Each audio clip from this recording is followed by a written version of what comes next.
Worlds Apart, an MCU fanfiction, written by Ash Reeds.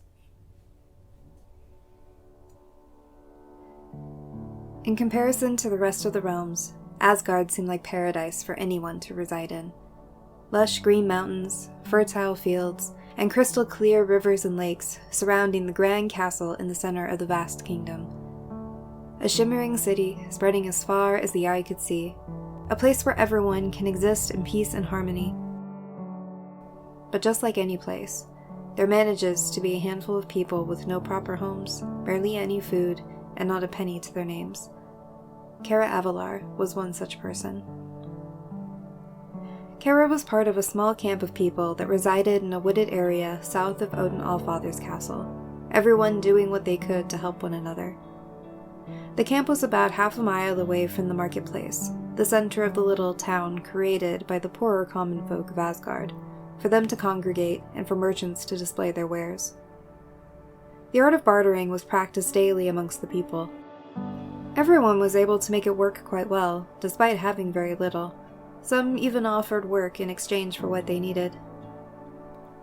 Every morning, Kara would make her way to a small field near the marketplace and sit at the bench under the shade of a mighty willow tree. She would bring a book and read aloud to all the children. Kara even offered lessons to teach them how to read and write. She was fortunate enough for her mother to teach her when she was young. She only owned one book, which she was lucky enough to find one day by a river, presumably left behind by a fisherman.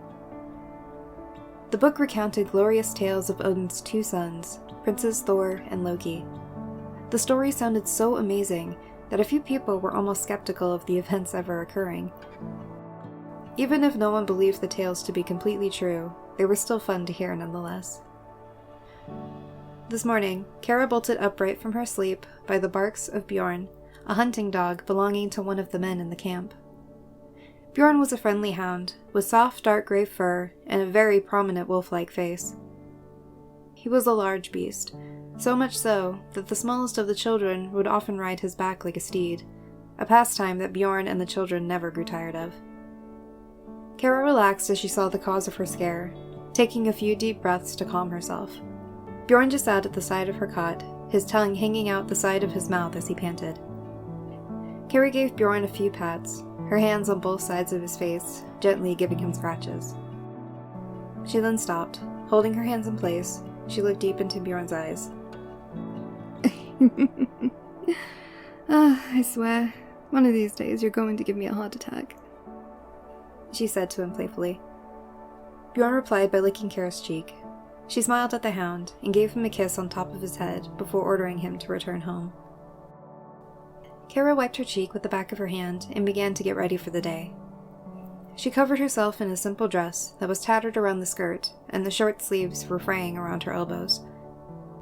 It was the only garment she owned that was somewhat still in one piece. The area outside Kara's hut was still. Kara expected to hear the giggling of the children as they played, but only saw Bjorn running around as a squirrel had caught his attention. No doubt everyone was in the town square already. With her book in hand, Kara made her way to her usual spot, surprised to see the children gathered around waiting for her. Their little faces beamed as they saw her holding the book, ready to read more fantastic tales of Loki and Thor. Just like the children, Kara never tired of hearing the same stories of the princes. Kara could practically recite the text from memory at this point. As she read, the children all listened intently, hanging on to every word, even if they knew what was to come next.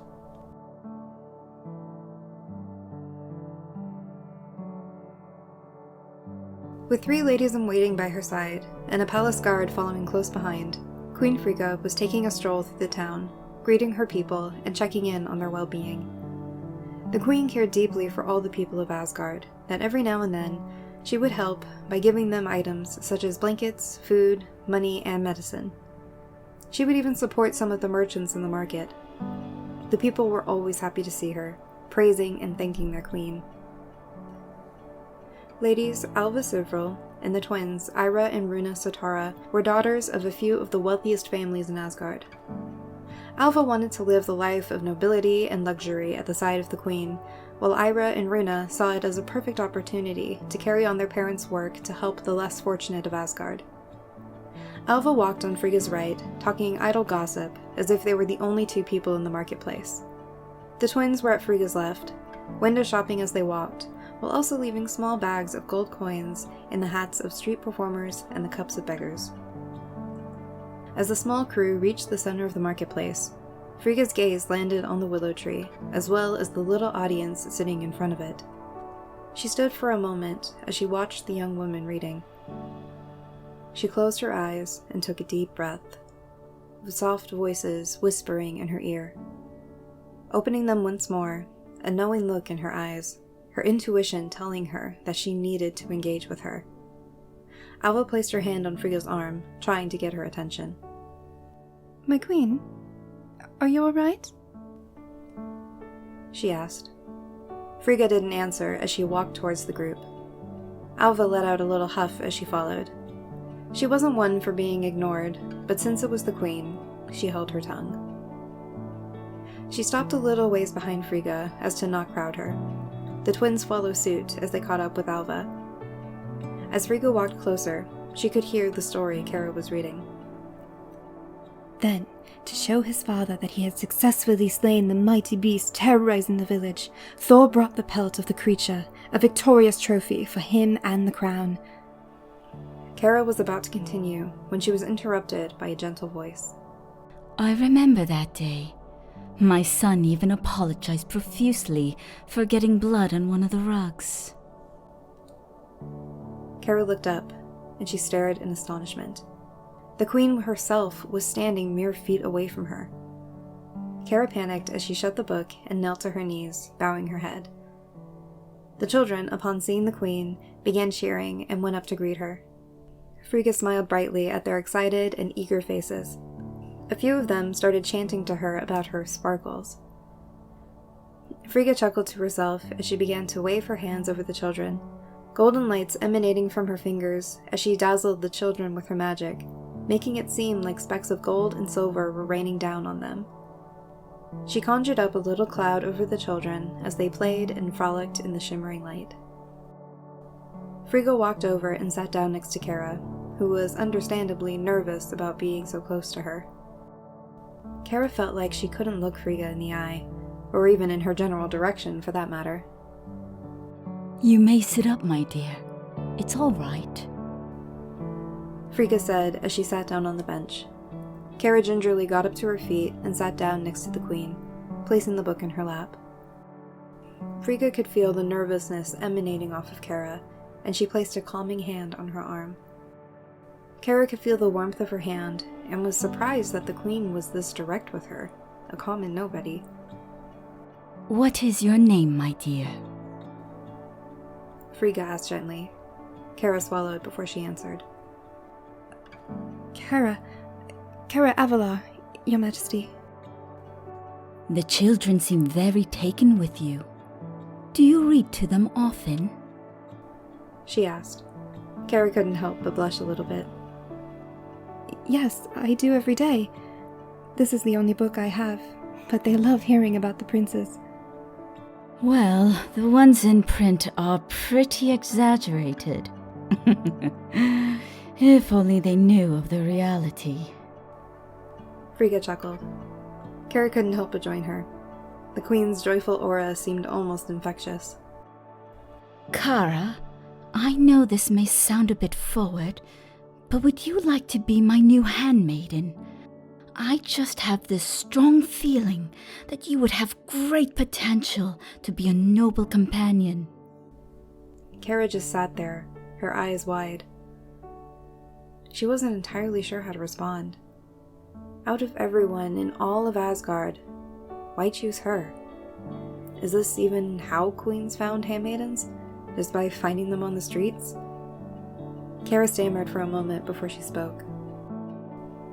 "You'd be free to come and go as you please, provided with a guard escorting you. I'm sure the children will miss you. You'd be free to bring new books with you as well." "Oh, that is a wonderful offer, Your Majesty, but I don't feel like I'd be qualified.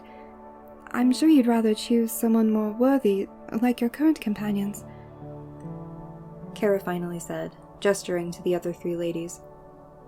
I feel I wouldn't fit in with the rest of your court. Frigga gave her hand a squeeze. I'm never wrong about my intuitions, Kara.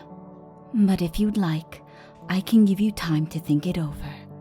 I will respect any conclusion you come to.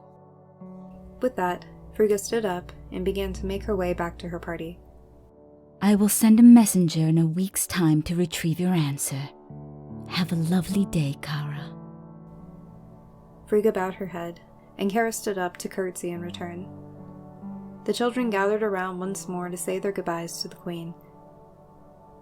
Frigga's 3 handmaidens were standing nearby waiting for her. They were close enough to hear the whole conversation.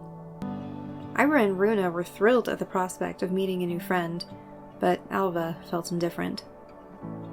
As the party made their way back to the palace, Alva couldn't help but inquire Frigga about her proposal. My queen, if I may be so bold, but why would you choose a commoner as your lady-in-waiting? Truly, we can't have someone of her kind roaming about the palace. Frigga just kept walking, not looking over toward Alva. You forget, I was once a commoner myself. I have my reasonings, Alva. I'd advise you not to question them. Frigga's tone was stern, but she kept her cool composure. Alva bowed her head and stood 1 pace behind Frigga. I apologize. Please forgive me, my queen. Frigga turned her head back slightly. You are forgiven. Kara seems like a very sweet young lady. If she accepts, I'm sure you two will get along fairly well. Alva scoffed and muttered under her breath. In a pig's eye.